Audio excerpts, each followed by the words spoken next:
Guys, I have got an exciting video for you today. I am going to give you some tips on how to improvise your guitar solos. In fact, you and I together, we are going to break down a guitar solo that I played live about a week ago, live on stage, completely improvised. I had no clue what I was going to play. I only knew the key that I was going to play in. We'll talk about that as well. And we're just going to break this down together. I'm going to share my thought process throughout this guitar solo with you in hopes that it helps you come up with some ideas and serves as a guide for you to improvise and come up with your own guitar solos on the spot. Now, I also realize that there are going to be some questions about the gear that I'm using to get these two lead guitar tones that you're about to hear. We're going to cover all of that at the end of this video, so make sure you hang around for that. So let's hear the guitar solo. This is about 1.5 minutes long, and then we'll break everything down.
Alright guys, let's break down this solo together. I'm going to break this up into a few different sections. I'll play that section, then we'll talk about it. I'll walk you through the thought process. But first, the first thing we need to do is establish what key we're playing in. This is super important. Now, you heard an acoustic guitar. You probably heard the acoustic guitar strumming in the background, but nobody's playing acoustic. Actually, that was me. Again, I'm going to go over how I did all of this at the end of the video, so hang around for that. I'm in the key of A minor in this case. So I've got the key down. I also know the chord progression here too. It's important, I believe, to know the key and the progression that you're going to be playing. So I've got an F, a C, an A minor, a G. I'll also share what song I was playing this lead to as well, because I actually sang the song first and then I picked up the electric and played the lead to it. Again, I'll go over all that at the end, but I want to reiterate though, you want to know what key you're going to be playing in, and you want to know where those notes are on your fretboard. So this is all about knowing your fretboard. Now, I would need to make another video on that. That's another topic for another day, but you do want to know what key you're playing in, and you do want to become familiar with playing in that key, especially before playing live. Now, if you're just jamming in your studio or jamming in your room, you're practicing, hey, you know what? You can play to a backing track, or if you've got a looper, loop a rhythm or something like that, and just mess around with it until you become familiar with what sounds right in that key versus which notes don't. And you'll know when you hit a wrong note because, well, it just won't sound good. So anyway, let's break down the first section of this guitar solo.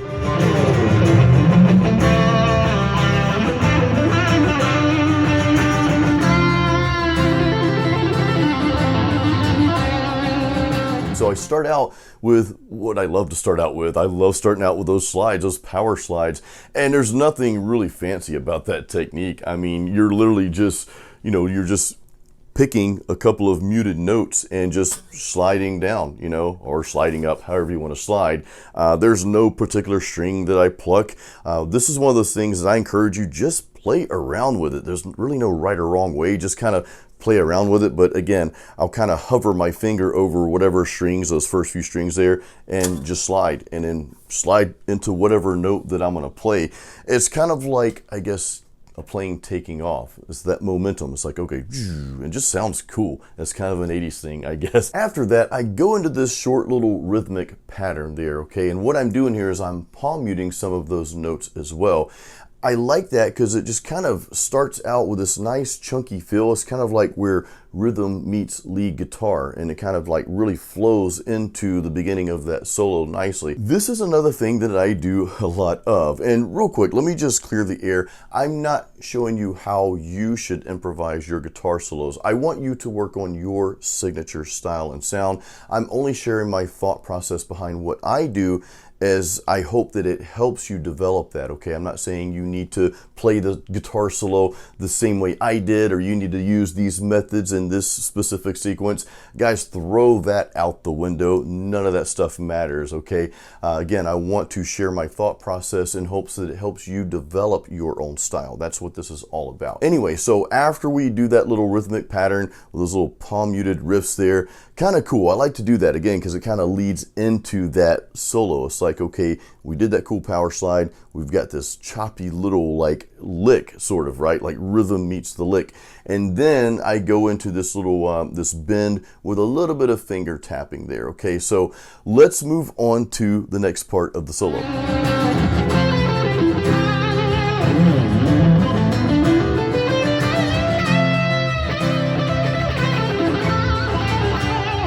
This is a strategy you can really take away here and use. Don't allow yourself to just play in one section, right? So I'm up here playing in this section up here. Well, I don't want to stay up there the whole time, right? And of course, I know a lot of solos, a lot of lead guitar players, they'll play down here quite often, and sometimes it's overdone. Well, I don't want to do that either. So I started up here.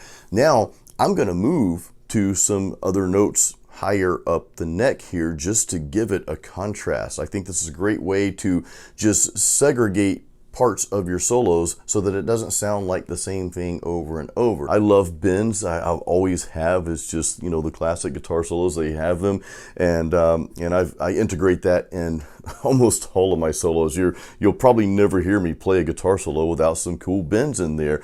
Now, I did go into a slight little speed picking pattern there. I didn't hang around that too much. I tried not to overdo that. If I had it to do over again, if I could go back in time, like that cool Cher song, if I could turn back time, I probably would not have done that. What I would have done instead is I would have played something a little bit more melodic right there. I wouldn't give them that little fast shred part, and I'm not shredding, you know, not doing a lot of shredding in the solo to begin with, because I want to cater to the venue, cater to the place that I'm at. But I probably would have held back right there. I would have maybe thrown that in a little later in the guitar solo. On that note, no pun intended, let's go to the next section.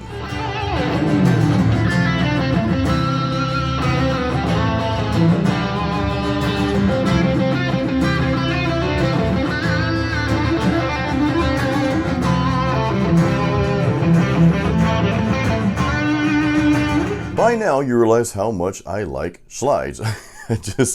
I'm probably overdoing it at this point, but I do like to do a lot of these. Again, it's just my own signature style, signature way of playing. I say signature, it's not like I'm the only one that does that. That's not like an ego thing. It's part of my style. It's just ingrained in me to do that, and I like it. I think it sounds cool, and I don't know, it's part of what I do.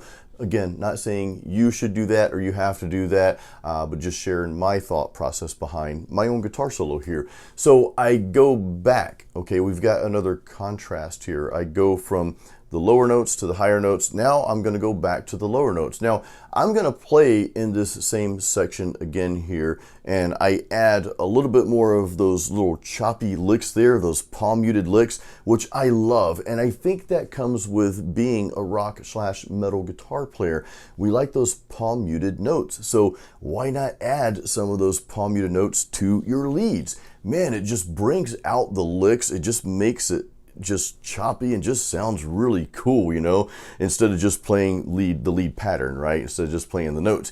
add some of those palm mutes in there. Just those little things really make your solo just stand out. Now, I do go into some more finger tapping at some point in the solo in this little section here. Finger tapping, like we talked about doing the slides, I love it. Is something that I have practiced a lot over the years. Is something that feels very, very natural to me. So I do a lot of finger tapping.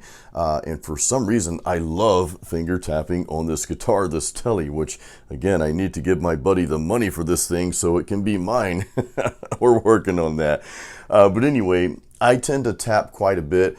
Maybe I overdo that a little bit in some guitar solos, perhaps in this one, but again, it's just part of my style, part of what I like to do.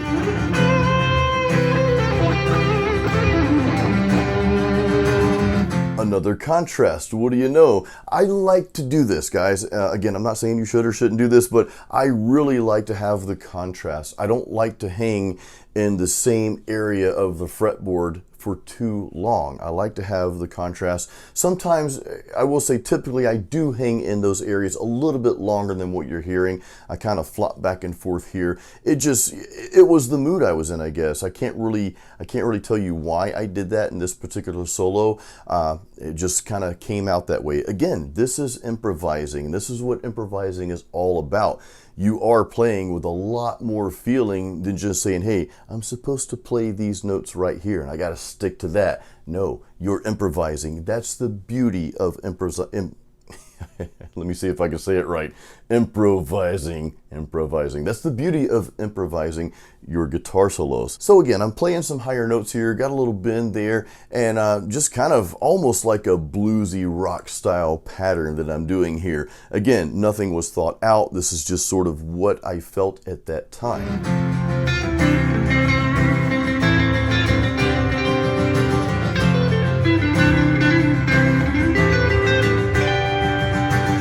Go from distorted lead guitar tone to clean lead guitar tone.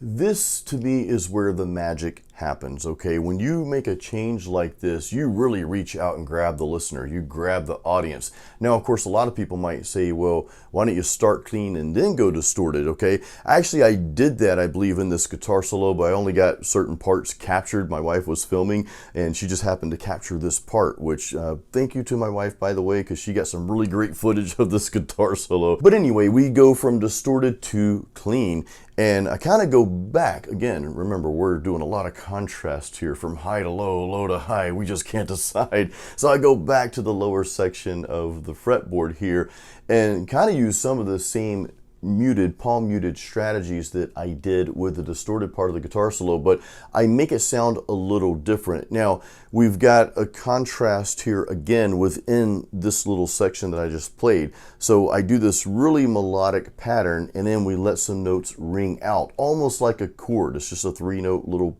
piece of a chord there. Then I kind of replicate that on the higher part of the fretboard here.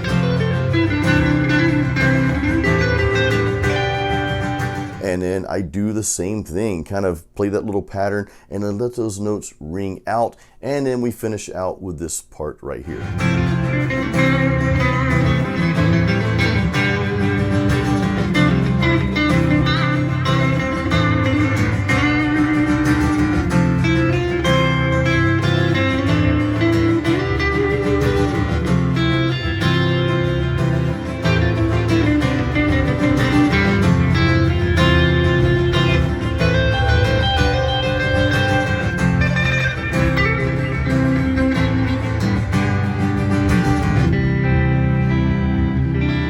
Now, I kind of made that section a little bit longer because I'm sort of just really improvising kind of some of the same things over and over that I've already done, playing some melodies. You hear a lot of melodies, but towards the end of that, you hear a different type of melody, and this is a very 80s sounding melody, right? This right here.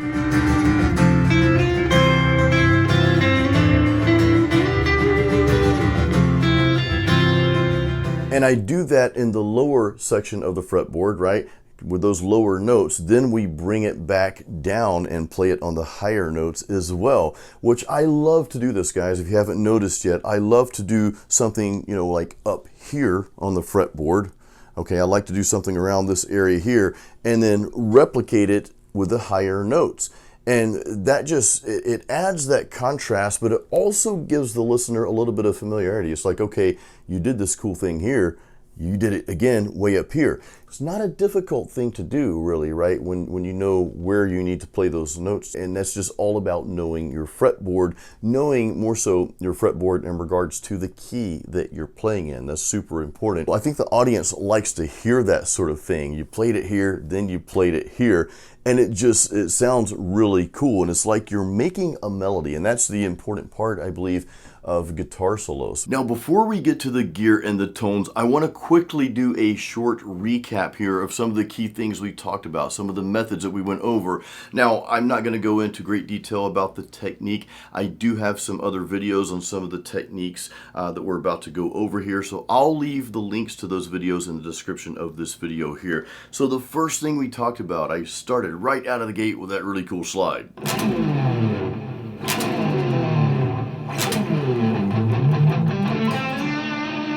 And that's just a really simple and kind of creative way to start your solo out. Again, I do that quite a bit. It's also a cool method to use if you're transitioning from one part of the fretboard to the next. Like if we start up here.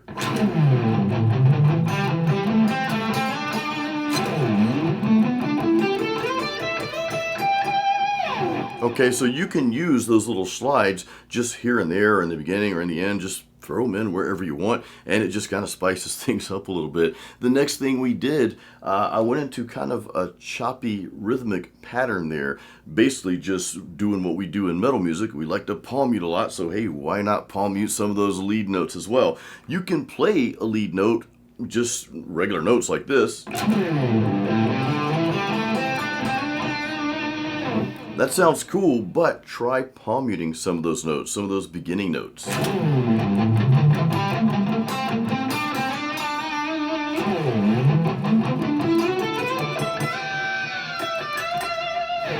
Okay, it just adds a little bit, I don't know, just adds something different to the guitar solo there. Now, another thing we talked about a lot was the contrast between playing in different places throughout the fretboard. And when you know the notes just within that key, and this is why it's a good idea to practice, again, whether you have a backing track to practice to, you can create your own. I have a video on how to create your own backing tracks, or if you have a looper, you can loop a rhythm, you know, and just play over that chord progression. But this is a good way to learn the notes that sound good within that chord progression. Again, you'll know it if you hit a bad note. Don't play that note again, play something else. But we'll play, you know, a lot of times I'll play in this area of the fretboard and then we'll bring it down here. So we might have a similar like lick, right? So we might play this.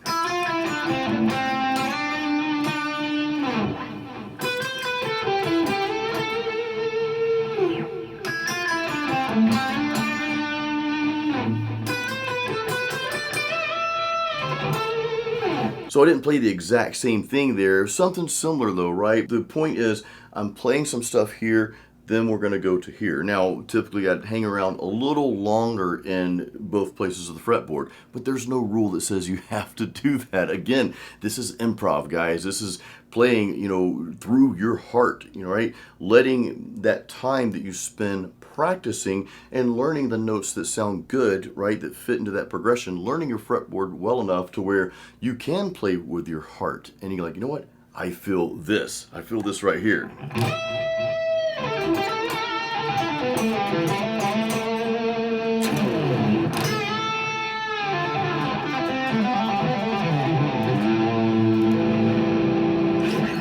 Now, another thing we talked about, and I did quite a bit of this because I do quite a bit of this, is the finger tapping.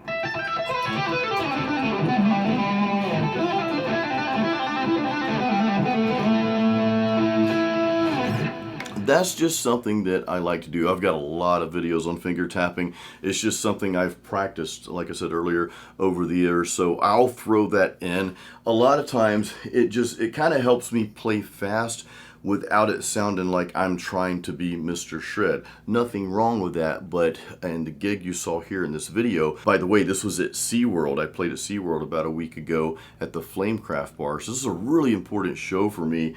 You guys know I do a lot of solo gigs throughout the area, so like 2 or 3 a week sometimes. But I really enjoy it. They're mostly acoustic, but I'll break out the electric like you heard earlier. So that's just something to kind of throw in there, because tapping doesn't feel like it's overdoing the solo. It doesn't feel like, okay, I'm doing a whole lot of fancy stuff, even though to some it might seem that way. I don't know, it's just, to me, the finger tapping and the hammer-ons and pull-offs, it's just kind of a smooth way to put some fast guitar playing in there, but it still is kind of pleasing the crowd as a whole, but it's still kind of eye-catching and ear-catching. Hopefully that makes sense. Now, speaking of shred, there was one moment where I played something kind of fast. I don't remember what it was. Something like this.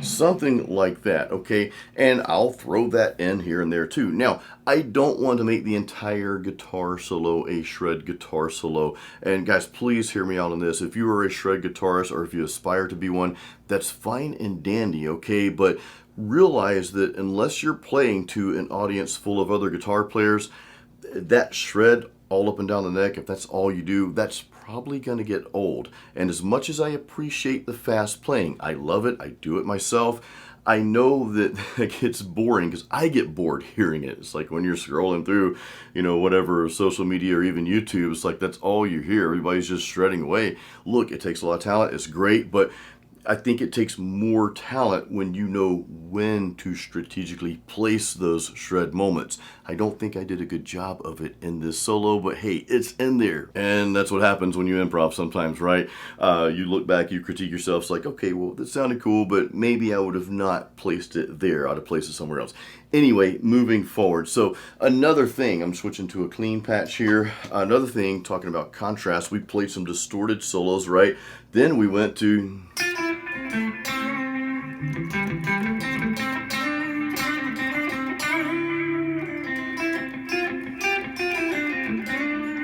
went into a clean pattern there. Now, I also used in this particular solo some palm muted notes in this as well.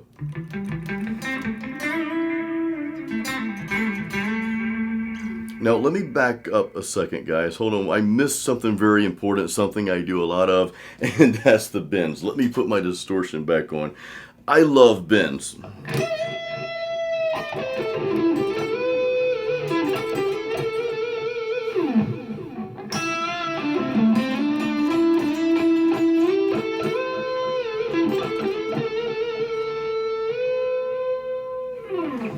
I love it. I mean, it adds just a lot of soul to the lead. And I know some people don't like to play a lot of bends, and that's okay. You don't have to. It's not what this video is about. I'm just sharing my thought process. You may take some things from this video, run with it. You may see some other things and hear some other things I did in the solo and be like, okay, well, that's not my style. You do not have to do what I did in this video. Again, this is just hopefully to help give you some kind of guide to follow to create your own or further develop your own style, okay? So back to the clean guitar. I like playing clean. I used to hate it. I used to be like, well, clean's not metal. I don't even need a clean channel. But these days, I mean, listen, if you can play a good guitar solo clean, there's a lot to be said for that, okay? So anyway, I played a lot of melodies, on my clean channel when I switched over to the clean. Again, I did some palm muting.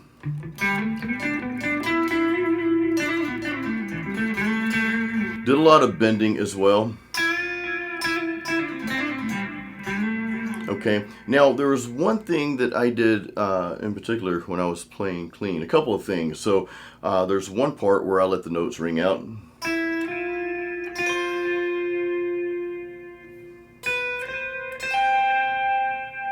I think earlier I said I played 3 notes for those patterns. Really, it's just I'm letting 2 notes ring out. So, and this particular, listen closely. So that's part of it, right?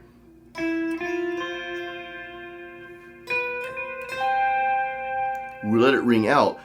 I kind of replicated that over again later towards the end of the solo with, I don't want to say this lick is stolen, but listen.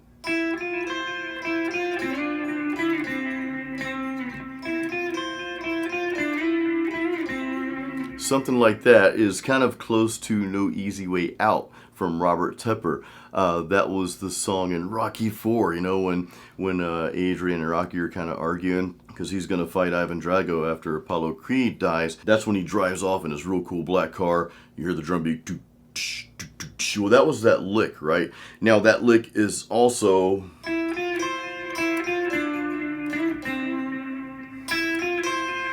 That lick is, or a similar lick, I'm kind of losing my train of thought here, but a similar lick is in the Cutting Cruise, I Just Died in Your Arms Tonight. There's also a similar lick to that on a Fleetwood Mac song called Seven Wonders. And there's probably about 10 other songs that has that in there. That's my 80s influence, so I just want to share that with you guys as well. Now it's time to talk about gear. So this is what I'm using for pretty much all of my live solo shows, which again are mainly acoustic, but I have been throwing in the electric a little bit more lately, and it's been taken quite well by the crowd, so I'm really happy about that.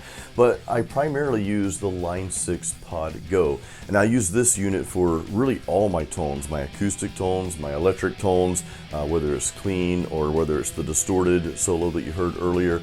This thing is just kind of an all-in-one unit for me. It's simple, it's compact, and that's exactly what I wanted for these solo shows, because the less gear I have to bring and have to worry about setting up and all that, it makes things a little bit easier, well, a lot easier. So anyway, I've got my clean lead that you heard, and that's just based on a Fender amp, like the typical Fender. I think it's a Fender Reverb amp or something like that. And then for the distorted lead guitar that you heard, that's using their Marshall JTM 45 simulator, which that thing just sounds so smooth and creamy. It's just awesome, and it's very versatile. You can use that tone for more of rock style solos, or you could kind of back the volume knob off a little bit or back the gain off of that amp within the Pod Go if you wanted to, and just have more of like a bluesy style lead as well. So it's very versatile, and that's why I'm using that particular patch, that particular sound for these types of shows.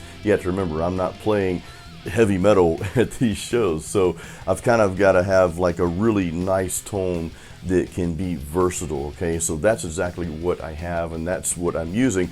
Now, you heard an acoustic guitar in the background. Oh, real quick, by the way, guys, so for the tones, I've got details, I've got videos that have details on my clean tones with the Pod Go and my distorted, my rock guitar solo tones as well in the Pod Go. So in the description of this video, you're gonna have a lot more videos to watch. So, you know, spend some time in there and bookmark these if you want. You heard an acoustic guitar in there as well as the backing, but you didn't see anyone playing. Well, I played that acoustic guitar riff, or progression rather, before I started playing the electric, and I did that with a looper. Now, real quick, the Pod Go, Line 6 Pod Go has a looper built into it, right?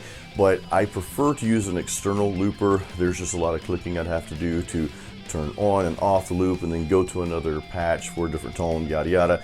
I won't get into that in this video, but I use an external looper, and right now I'm using the Ditto X4. What I did in this case, and what I've been doing a lot lately, is I'll play a song with acoustic. And by the way, the song I was playing is Learning to Fly by Tom Petty. I mentioned I'd tell you guys that later in the video, so yes, I'm playing the progression to Learning to Fly by Tom Petty. I just played the actual song, so I already had the acoustic going, so I just looped that rhythm after I stopped singing the song. I just looped it on acoustic. While it was playing the loop, I switch guitars, switch over to the electric, then go back to the Pod Go, change over to my electric patch, and voila, there you go. I'm playing electric guitar over an acoustic loop, which sounds cool. And I also have a video, a very detailed video on how to do that, how to use two guitars on stage, or even if you don't play on stage, if you want to record a loop and then pick up a different guitar and use a different sound for your lead. I have a video on that. That's in the description as well. Now with that, I know I'm leaving you guys a lot of videos to watch, so you could probably just spend a good day watching my channel. So yeah, I'd appreciate that. As long as you're getting value from it, that's what matters the most. But anyway, I've got a full setup. I've got my latest outdoor gig setup, so check that out. I've got that link in the description as well if you want to see everything that I use for these live shows.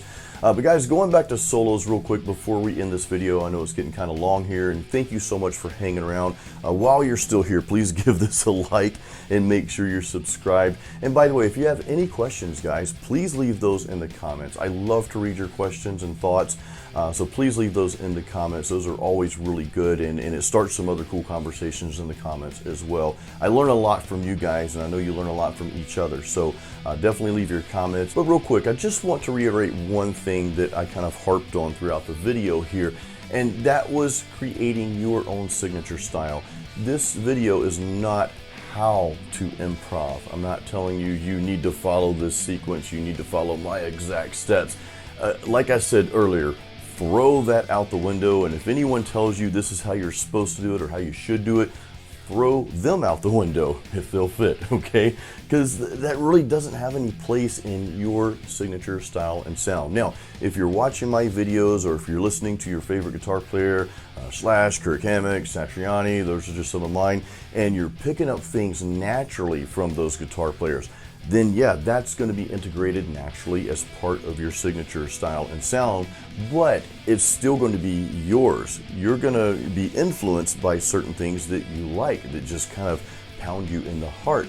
Allow those things to take place, because a mixture of all those things plus what you're learning and your natural ability that you have within you as a musician, as you practice more, as a guitarist, that's all going to come together, and it's just such a beautiful thing. So I leave you that with just a ton of encouragement, guys. Practice, be you on guitar, and hey, just be you in general. You guys are great at doing that anyway. So guys, I hope this video helped you. Until next time, you know what to do.